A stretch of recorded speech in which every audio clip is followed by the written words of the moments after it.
O Senhor esteja convosco. Ele está no meio de nós. Proclamação do Evangelho de Jesus Cristo, segundo Lucas. Glória a vós, Senhor.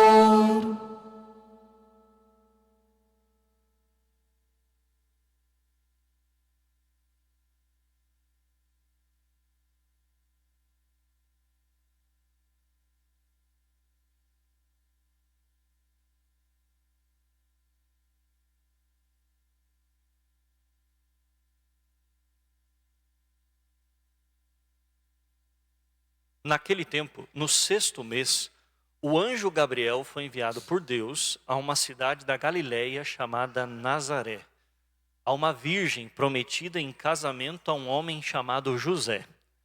Ele era descendente de Davi e o nome da virgem era Maria. O anjo entrou onde ela estava e disse: Alegra-te, cheia de graça, o Senhor está contigo. Maria ficou perturbada com estas palavras e começou a pensar qual seria o significado da saudação. O anjo então disse-lhe: Não tenhas medo, Maria, porque encontraste graça diante de Deus. Eis que conceberás e darás à luz um filho, a quem porás o nome de Jesus. Ele será grande, será chamado Filho do Altíssimo, e o Senhor Deus lhe dará o trono de seu pai, Davi.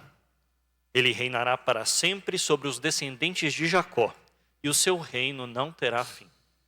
Maria perguntou ao anjo: Como acontecerá isso, se eu não conheço homem algum? O anjo respondeu: O Espírito virá sobre ti, e o poder do Altíssimo te cobrirá com sua sombra. Por isso, o menino que vai nascer será chamado Santo, Filho de Deus. Também Isabel, tua parenta, concebeu um filho na velhice.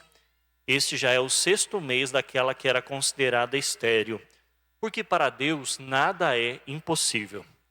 Maria então disse: Eis aqui a serva do Senhor, faça-se em mim segundo a tua palavra. E o anjo retirou-se. Palavra da salvação. Glória a vós, Senhor.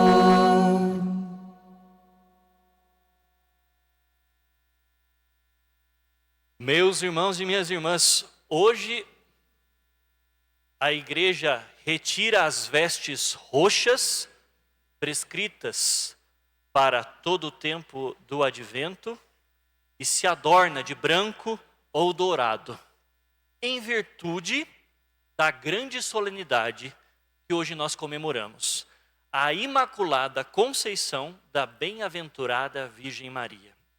Padre, o que é a Imaculada Conceição? Bom, a palavra mácula significa mancha. Uma coisa maculada é uma coisa manchada. Imaculada significa sem mancha. Conceição é uma palavra que significa concepção. Conceição, concepção.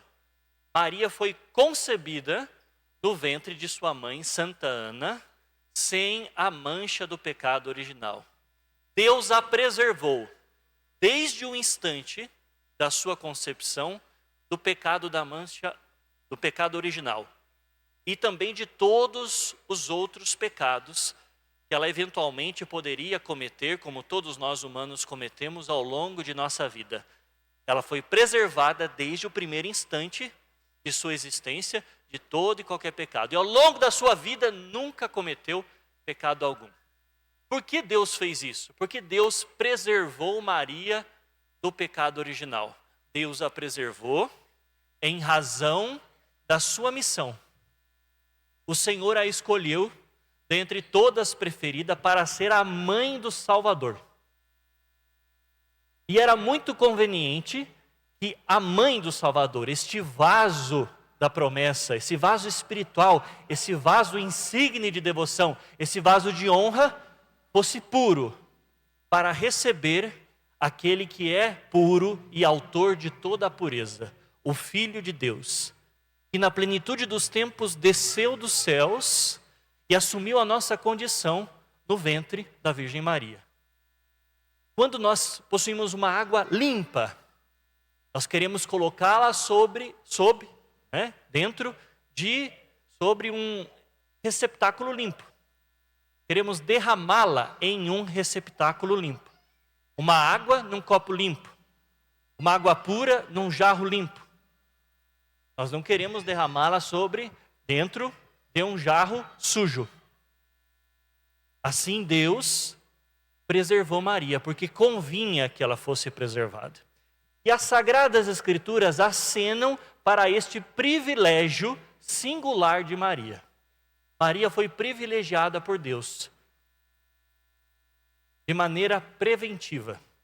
O anjo, quando entrou no lugar onde ela estava, saudou-a dizendo: alegra-te, cheia de graça.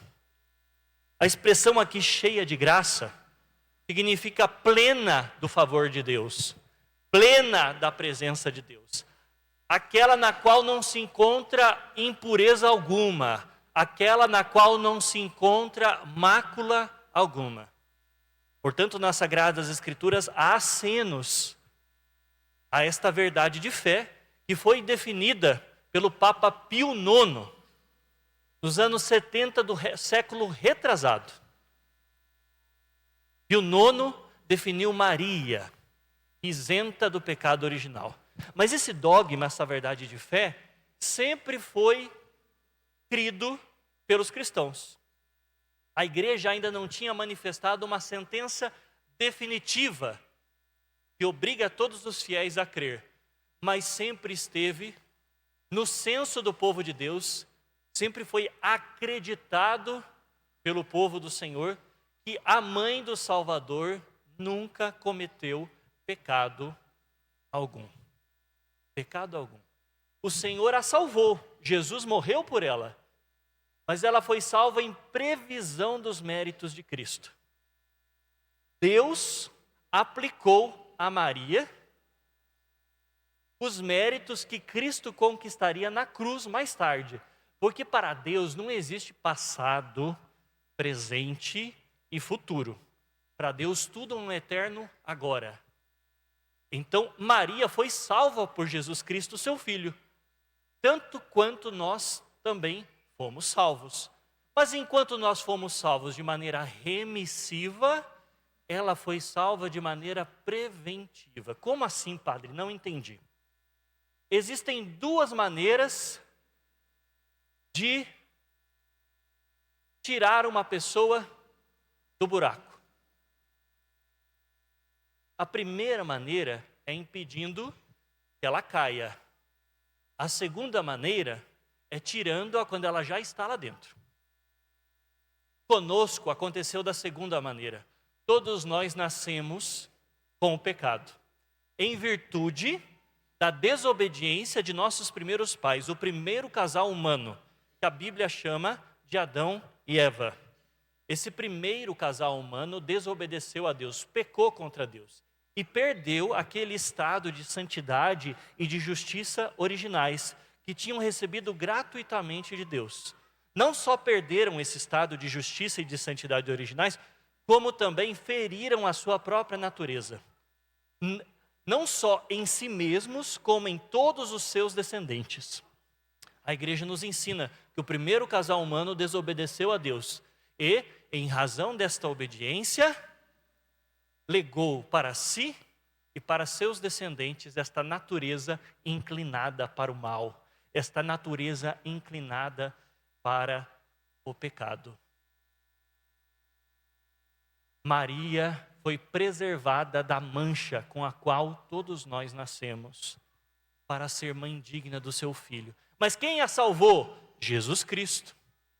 Nós cantamos um canto muito conhecido entre nós que diz assim: sobe a Jerusalém, virgem oferente sem igual, vai, apresenta ao Pai teu menino luz que chegou no Natal. E no alto da cruz, quando Deus morrer, fica de pé. Sim, Ele te salvou.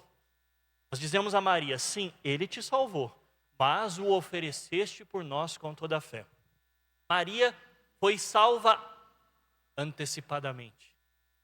Maria foi liberta da mancha do pecado preventivamente, por conta da missão que Deus lhe deu. A missão que recebeu do Salvador. E nós fomos salvos depois de termos nascido em pecado, pela graça de Deus, comunicada pelo santo batismo. Fomos tornados filhos de Deus. Fomos feitos filhos do Deus Altíssimo, transferidos do reino das trevas para o reino do seu muito amado Filho Jesus Cristo.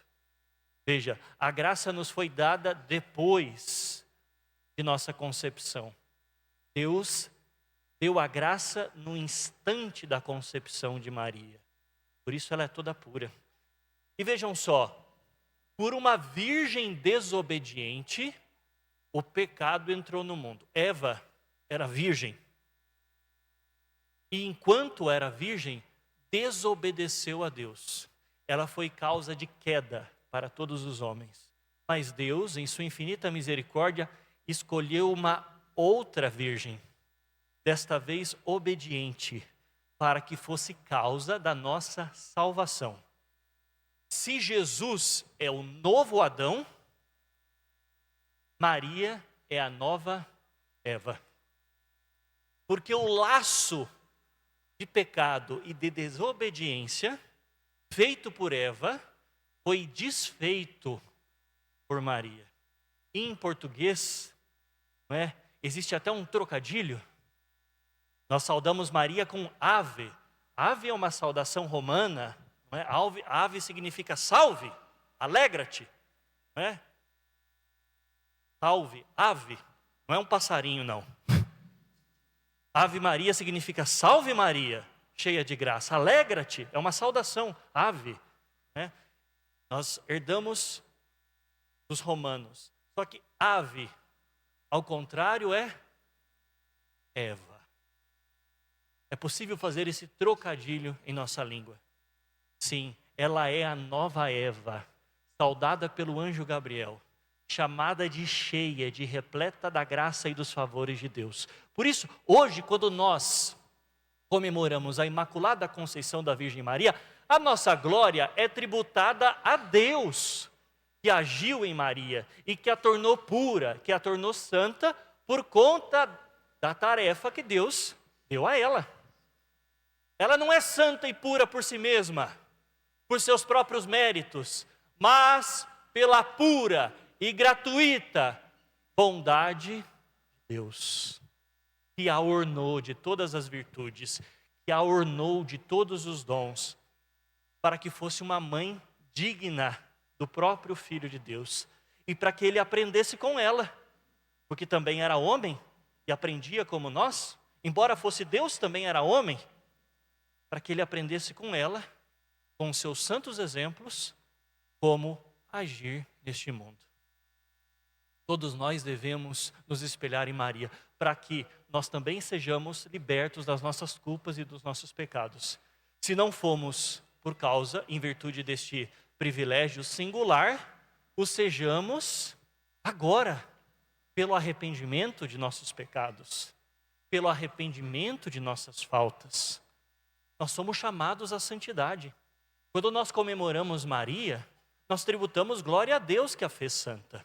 Quando nós comemoramos os santos, nós damos glória a Deus que nos fez santos, porque nós sabemos que um só é o santo.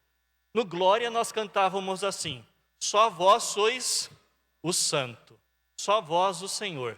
Nós sabemos que um só é o santo por excelência, é Deus, Pai, Filho e Espírito Santo. Mas Ele nos comunica a sua santidade, Ele nos dá a sua santidade. E a santidade de Deus reflete de maneira desigual em todos nós. Porque nós colaboramos com a graça de maneira diferente, uns mais e outros menos. Mas em Maria, a santidade de Deus, nesta criatura chamada Maria, reflete com todo o seu fulgor, com todo o seu ímpeto, com toda a sua beleza. Às vezes eu escuto, de umas pessoas não católicas: só Deus é santo. Sim, só Deus é santo. E a Igreja Católica nunca deixou de dizer: Quando se refere a Jesus Cristo, que é Deus com o Pai e o Espírito Santo, só vós sois o santo. Mas a Bíblia diz, pela boca do apóstolo Paulo, sede santos. E aqui não é time, é santidade. Sede santos. Ora, só Deus é santo, mas ao mesmo tempo Ele pede para que sejamos santos. Ou seja, para que nós recebamos a sua santidade. É como o sol e a lua. O sol, ele emite calor, mas ao mesmo tempo ele é fonte de calor. A lua, ela só reflete a luz que ela absorve do sol. Ela não tem luz própria, ela reflete a luz do sol. Assim é Maria.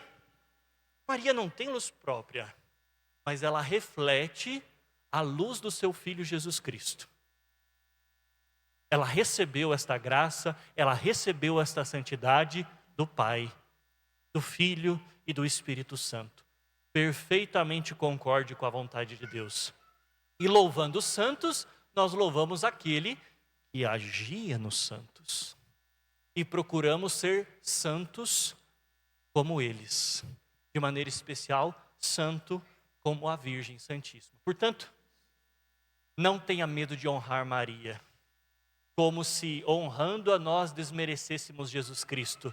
Não, quando nós tributamos glória a Maria, a glória é encaminhada a Jesus Cristo que a fez santa. Quando nós tributamos glória a algum santo, esta glória é encaminhada a Jesus Cristo que o fez santo. Nós sabemos que um só é o santo, mas nós estamos convencidos de que a Bíblia também nos diz, sede santos. E Paulo apóstolo, em muitas vezes, em suas cartas, se refere aos cristãos chamando-os de santos. Vós santos que estáis nesta cidade, vós santos que estáis naquela cidade, por ocasião do seu batismo e da perseverança na graça. Que Maria Santíssima, a quem hoje nós invocamos com o título de Imaculada Conceição, que nos lembra Nossa Senhora da Conceição Aparecida, interceda junto ao seu Filho e alcance para nós tudo o que é necessário à nossa santificação e salvação. Louvado seja nosso Senhor Jesus Cristo.